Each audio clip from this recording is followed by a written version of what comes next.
ఇటీవల ఆదిలాబాద్ పట్టణంలోని ఖుర్షీద్ నగర్లో గుర్తు తెలియని మహిళా మృతదేహం లభ్యమైన కేసును సైతం పోలీసులు తొందరగానే ఛేదించారు. భార్యపై అనుమానంతో కట్టుకున్న భర్తని దారుణంగా కొట్టి చంపేశారని బట్టబయలు చేశారు.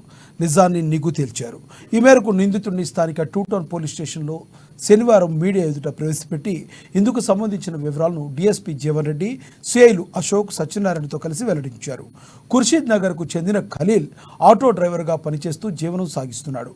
ఇతనికి అంతకుముందే వివాహమై భార్య పిల్లలుండగా సల్మా అలియాస్ భారతిని రెండవ వివాహం చేసుకున్నాడు. దీంతో మొదటి భార్య అతని నుండి విడిపోయి తన తల్లిదండ్రుల వద్ద ఉంటుంది.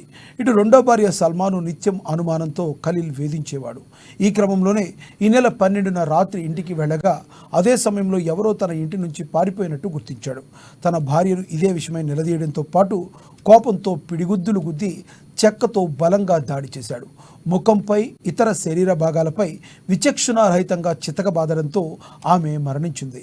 దీంతో ఎవరికి అనుమానం రాకుండా అదే రాత్రి తన ఆటోలో మృతదేహాన్ని తీసుకెళ్లి జిన్నింగ్ ప్రాంతం వద్ద రోడ్డు పక్కన పడేశాడు. అనుమానాస్పద మృతిగా కేసు నమోదు చేసుకున్న పోలీసులు దర్యాప్తును వేగవంతం చేశారు. ఆ ప్రాంతంలో సీసీ కెమెరాల ఆధారంగా ట్రేస్ అవుట్ చేసి ఖలీల్ను అదుపులోకి తీసుకుని విచారించగా నేరం ఒప్పుకున్నాడు. దీంతో అతన్ని అరెస్టు చేసి రిమాండ్కు తరలించారు. ఈ రెండు కేసులను సైతం పోలీసులు ఎంతో చాకచక్యంగా వ్యవహరించి టెక్నాలజీని ఉపయోగించి ఛేదించారు. నిలబడి ఉండడం చూసి అక్కడి దగ్గరికి వెళ్ళగా అక్కడ ఒక డెడ్ బాడీ, ఒక మహిళ డెడ్ బాడీ తీవ్రమైన గాయాలతో రోడ్డు పక్కన చనిపోయి ఉన్నది. అతడు గమనించి పోలీస్ స్టేషన్లో వచ్చి ఫిర్యాదు చేయడం జరిగింది. మేకల సాయికృష్ణ ఇచ్చిన ఫిర్యాదు ఆధారంగా మేము crime number 224/24 under section 302, 201 IPC కింద కేసు నమోదు చేయడం జరిగింది.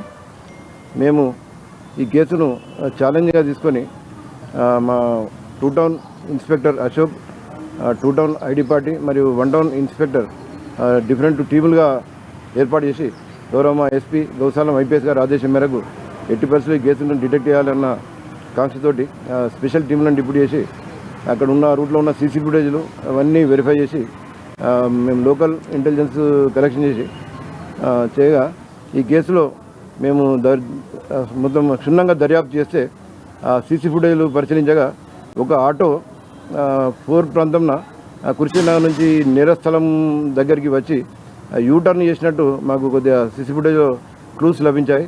అందులో ఒక పర్సన్ వచ్చి అక్కడ నేరస్థలం దగ్గర కొంత టైం 3-4 మినిట్స్ అక్కడ ఆటోను ఆపినట్టు మేము గుర్తించడం జరిగింది. దాని ఆధారంగా ఆటో ఏ విధంగా వచ్చింది అని చెప్పి మేము ఆ రూట్లు చెక్ చేసుకుంటూ వెళ్తే ఖుర్షీద్ నగర్లోని ఖలీల్ ఖాన్ 44 ఇయర్స్, ఇతడు ఆటో డ్రైవర్. అతని ఇంటి దిక్కు పోయినట్టు అనిపించింది. మేము ఆ ఖలీల్ ఖాన్ ఇంటికి పోయి వెరిఫై అయ్యగా అతడు పరాల్లో ఉన్నాడు. ఆ ఖలీల్ ఖాన్ ఈమె మహిళ యొక్క ఎవరైతే చనిపోయిందో మహిళ యొక్క భర్త అని చెప్పి తేలడం జరిగింది. ఖలీల్ ఖాన్ను మేము నిన్న మధ్యాహ్నం పట్టుకొని ఇంట్రాగేషన్ చేయగా అతడు నేరం ఒప్పుకోవడం జరిగింది. అయితే ఈమె అక్కడ ఏరియా వాళ్ళతో కానీ వాళ్ళతో మాట్లాడేటప్పుడు ఇతనికి కొద్దిగా అనుమానం స్టార్ట్ అయింది. ఈ అనుమానం ఇంకా అతను కంటిన్యూ అట్నే ఉండే.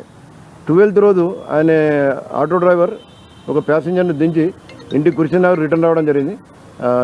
రాత్రి 11 ప్రాంతంలో ఇంటికి వచ్చి బాత్రూంలోకి వెళ్ళినప్పుడు ఇంటిలో నుంచి ఎవరో బయటకు ఉరికినట్టు ఒక ఇద్దరు అనుమానపడ్డాడు. ఎవరో ఉరికినట్టు అనుమానపడి వెంటనే ఇంటి లోపలికి వెళ్ళి భార్యను అనుమానంతో ప్రశ్నించాడు. ఎవరు ఇంట్లోకి వెళ్ళి ఉరికిందంటే ఎవరు లేరు, ఎవరు రాలేదని ఆమె చెప్పింది. చెప్పిన ఇతను అనుమానం పోలేదు. ఆమెను తీవ్రంగా ఫస్ట్ పిడిగుద్దులు గుద్దడం జరిగింది. పిడిగుద్దులు గుద్దడంతో ఆమె కింద పడ్డది. కింద పడ్డ తర్వాత ఒక చెక్కతోని బాగా కుట్టడం జరిగింది. ఒక 20-25 సార్లు ఆమె ముఖంపై, ఛాతిపై, శరీరంలో ఇతర చోట్ల తీవ్రంగా కొట్టి గాయపరచలేదు. ఆ దెబ్బలకు ఆమె కింద పడి చనిపోవడం జరిగింది. తన యొక్క సొంత ఆటో ఇంటి ముందట ఉండే. ఆ సొంత ఆటోలో మధ్యరాత్రి ఆ డెడ్ బాడీని వేసుకొని ఒక్కడే తీసుకొని వెళ్ళి టౌన్ బయట ఎద్దారని అనుకున్నాడు. అనుకోకుండా ఇక్కడ నగర్వాల్ జిన్నింగ్ దగ్గర ఒక లారీ రోడ్డు పక్కన ఆగి ఉండే.